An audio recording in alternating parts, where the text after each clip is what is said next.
Welcome back to part 2 of this month's Medoscopy. We are joined now by Dr. Sara Encisco of Mercy Personal Physicians at Lutherville. Dr. Encisco, thanks for joining us. Well, thanks for having me. Now, your background is both in internal medicine and pediatrics. You have a particular interest in the rise of the new onset diabetes in children during the COVID-19 pandemic. Tell us about that. So that was a research project I did in residency, my last year of residency. We just kind of looked at data about the incidence of type 2 diabetes in our population at University of Maryland, where I did my training. And it was interesting, it actually did show that there was kind of an increased incidence of type 2 diabetes, at least the kind of preliminary data that I looked at.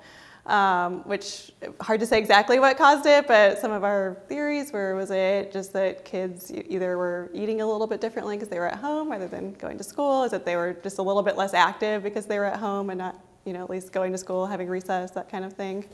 We were also looking at was COVID actually kind of triggering type 2 diabetes, and that was something we didn't actually find definite data for, but there was certainly a increased incidence of type 2 diabetes in kids in the Baltimore population. I can remember 15, maybe even 20 years ago, talking to the folks who headed up endocrinology here at the time, saying that they were seeing adult onset diabetes in children for the very first time. And what's your take on that? Yeah, how many years ago was that? 15 or 20, I would say. Yeah. I think it was surprising to see kind of what we think of as the adult onset diabetes, the type 2 diabetes in children, and that it could happen so quickly. So I guess I just think it's a good, it speaks a lot to how much diet and exercise and lifestyle do contribute to that. Obviously you can't prevent all of it, but I think it just speaks a lot to how much we can prevent and how much we can do if we do address things like diet and exercise early on. Now, you got your medical degree at Duke University in Durham, North Carolina, so Duke. Yeah. You a fan, attend the March Madness basketball and all that? I actually honestly only went to one game. I'm not a big sports person, so I only went to Cameron one time. It was definitely a really good experience. I should have probably gone more, but I was busy studying because I was a medical student. No, I understand. Yeah. Where are you from originally? From Atlanta. That's where I grew up, and it's where most of what I still call home base, where most of my family still is, yeah. And how did you finally come to Baltimore? Well, I guess I've just kind of been making my way up the East Coast. When I went to apply to residency, I really wanted to stay on the East Coast to be at least within a good flying distance of my family in Atlanta. And doing the internal medicine pediatrics program, the combined program, there aren't actually that very many on the East Coast. So of the ones I interviewed at, I really liked the University of Maryland. It's great people there, and ended up matching at University of Maryland. So that's what brought me to Baltimore. And then obviously I liked it enough that I stayed. Now, did you always have an interest in medicine? I mean, like from the time you were a child, this is what I wanted to do, or is it like no? Or I did. I don't remember. I think sometime in elementary school I decided I wanted to be a doctor. I'm not sure why. It was probably based on absolutely nothing, but I did decide I wanted to be a doctor. Didn't know anybody who was a doctor or anything like that. Just thought I wanted to be. And then I think being science-minded and math-minded, it ended up luckily working out later that medicine was a good enough fit for me. And taking on a rather unique program, as you mentioned, the internal medicine and pediatrics together. I've never heard of that before. It seems to make sense though, because it allows you to kind of go from, as the child grows, goes right into adulthood. You could keep seeing that person as a patient. Exactly. That's what I like about it. It's I think a lot of people haven't heard of it. It's kind of similar to family medicine, which I think everyone's more familiar with. But I feel like the training is a little bit different. It's just a little bit more rigorous of a hospital training rather than the clinic training. But it is really nice. I have a lot of my new patients who are kids who got kicked out of their pediatrician's office. So I say, by all means, come on over. I'm used to seeing kids. This is a good transition, I think. And then I have people like parents will bring their kids in at the same time. I see them both at once. I like it a lot. It's great. But it is true that in terms of how disease manifests itself in children, kids are not just tiny adults. Right. So can you give me an example of that? One of the challenging things about pediatrics, I think, is that I feel like the physiology changes with every couple months. In the first year of life or so, you have different physiology, and then every couple years after that. So for example, I think one thing that's hard for me, for babies especially, is that they can't ever tell you what's wrong with them. And so you just have to, not guess, but just be reading, like be really astute and read a lot of the signs that the baby's telling you without actually telling you, which is something that, not a challenge you have in adults, because adults can come in and say, hey, I can't breathe. Whereas a baby can't necessarily tell you those words. You have to kind of watch closely. I'd like to ask doctors about what they see as the most significant challenge or controversy in medicine today. What do you think that is? I think it's hard to pick just one thing. I think there's a lot that we could talk about. I thought about this question today, and I think one thing that I've been seeing a lot just in my practice for the last few months or so is our discussion around weight and health. I feel like in society and in medicine in general, we've identified that a certain BMI and a certain weight are what's healthy, and there's no way around that, whereas I feel like I'm seeing a lot of patients who maybe don't fit that exact criteria, but they're not unhealthy. And on the flip side, I have patients where their weight and BMI is perfectly fine, but they have high blood pressure, diabetes, and all the other comorbidities that we associate with high weight. And then I feel like it's ended up almost deterring some people from seeking medical care because they don't want to come in and have their weight addressed because they know that we talk about it, I think, in an unhealthy way. So I feel like that's something that we could change how we're talking about it, and therefore I think make it a better experience for patients to come in and talk about and address and treat appropriately. Certainly, I think there's a lot of misinformation that's out there, particularly if you decide that I think I'm going to go to the internet and figure out what my disease or problem is. And I imagine that must be a challenge, particularly when you have patients come in and say, well, I read about this, or, would this supplement cure my whatever? How do you try to, guide your patients to a more reasonable path, for lack of a better way of putting it? Yeah, that definitely happens often. I guess I try to talk about what I've learned in medical school and in training and experience, and talk about kind of both sides, acknowledge what they're seeing and why they might be seeing it, where the information might have come from, and then try to kind of redirect their thoughts about it.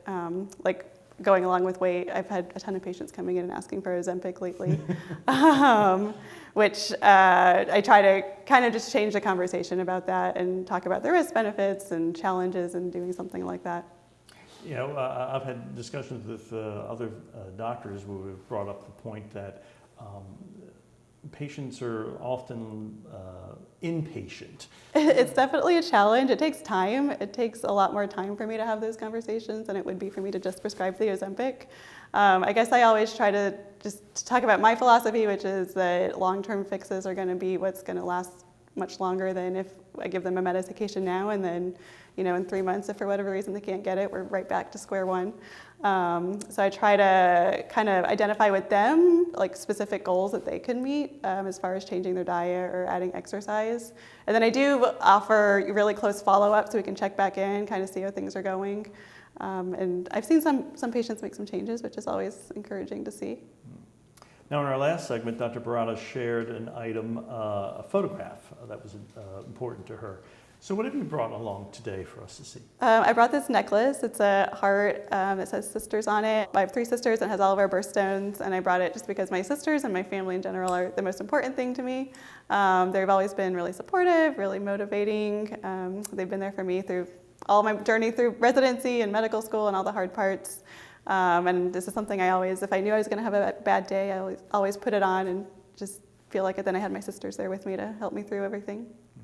Well, support systems certainly can make a big difference. We actually recently did a story with Dr. Lang in the Hofberger Breast Center talking about for breast cancer patients how important having a support system is for their recovery.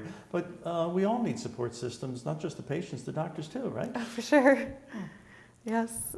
It's something I wish I could prescribe for all my patients. I definitely have some patients who don't have a support system, and it makes a huge difference for them. So you chose to come to Mercy. You picked us as much as we picked you. Why'd you make that choice? Why Mercy versus another hospital or another medical institution someplace else? Well, I did some rotations here for residency since I did go to residency right down the road. So I did spend some time here with the pediatrics and the medicine side both, and I always felt like it was a good cohesive kind of community here. And then specifically the place office where I am out in Lutherville, I like that we have all of our specialists under one building, and we can have just really good cohesive care out there, because I can talk to the specialist, I can send my patients immediately to see the specialists. And I know from talking to some of my colleagues who also were at my program at university, they really liked being out at Mercy, so that made a big difference and big reason I chose there.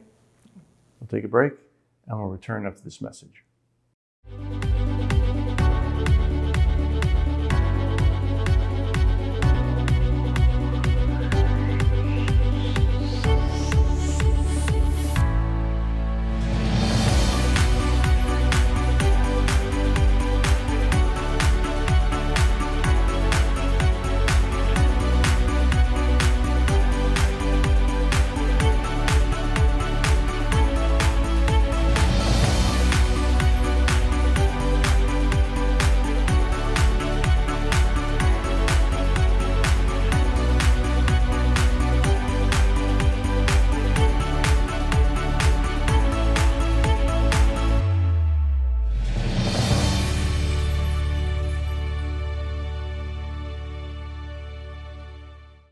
I'd like to thank our guests today, Drs. Encisco and Barada, for your time and your candor. I'm hoping our viewers enjoyed this chance to hear your stories and learned a thing or two they can apply to their daily lives.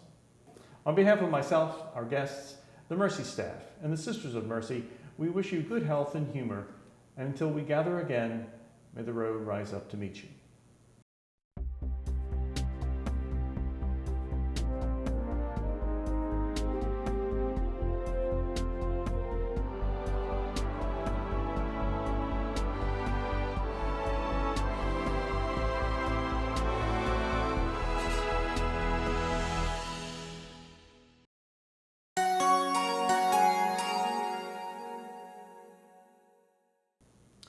And thank you for staying all the way through the credits for Wait, Doctor, I Forgot to Ask. This is where we briefly discuss the question each physician wishes their patients would ask but don't. Or the most unusual hand on the doorknob question posed by a patient at the end of their visit. Doctor? It's a bit of a hard question. I guess I would say, actually a lot of patients do ask me this, but I wish they would ask what they can do to be healthier, like what one thing they could do before their next visit with me to make their health better. Because I feel like that could be a good conversation to have with everybody. Occasionally, I've seen situations where it's like you've come in for a routine visit, and then as you're leaving, it's like, oh yeah, I forgot to mention, I have blood in my stool. So it's like, is that important? Should I be telling you that? It's like, whoa, we've been talking for half an hour and you didn't mention that. So it's, I think, important as part of that whole dialogue. And maybe, is this something you do with patients, like at the end of the visit, sort of give them a moment to kind of digest and see if there's anything else to come up with that they need to ask? I try to, and it happens all the time that they come up with at least one more thing. And then I also try to do, in medical school, they teach us to do the review of symptoms or review of systems, which seems very mundane and rote when they teach you about it and pointless, because you say, well, of course someone's going to tell me if they had blood in their stool. But it happens so many times I do that, somebody didn't tell me anything, and then I say, whatever, do you have chest pain? And they say, oh yes, I have chest pain every time I exercise, which is quite important. So I make sure to do that as often as I can, and then definitely before every visit ends, I say, is there anything else we didn't talk about? And frequently something else comes up. Why do you think that is? Where particularly it seems oftentimes it's something pretty significant. Why do you think they're not bringing that up right away? I think a lot of things. I think, sometimes people don't know what's normal and what's not normal and what's okay and what's not okay. I think a lot of people just forget. Like, I have patients all the time who said, oh, I had something I wanted to tell you and I can't remember what it was. So some people bring a list in, which I think is always helpful. I think maybe sometimes they don't feel comfortable a lot of times bringing something up, and it's not until you ask or kind of they've settled into the visit that they feel comfortable bringing it up. So there's a lot of different reasons. How often when a patient comes to see you, do they bring someone with them? Decently often. It happens, obviously all of my children have a parent with them. I would say up until maybe age 21, 22, a lot of them bring a parent with them. And then my older patients a lot of times bring a child with them, which is really helpful.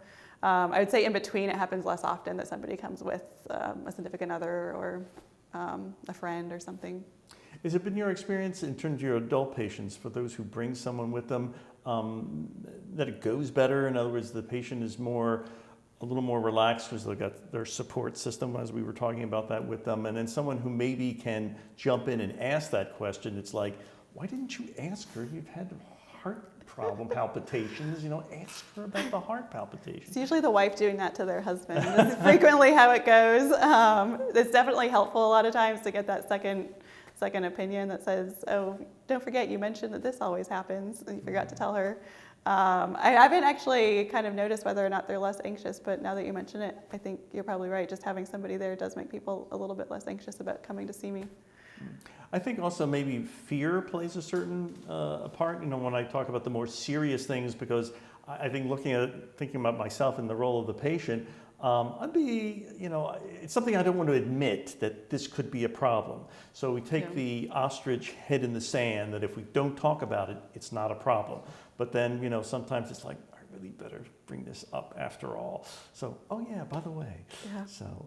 Yeah, I don't know if there's anything we could do better that you would make people like you want to tell us earlier what they have on their mind, but I feel like just sitting and listening for 20, 30 minutes hopefully is enough for people to finally open up and tell us.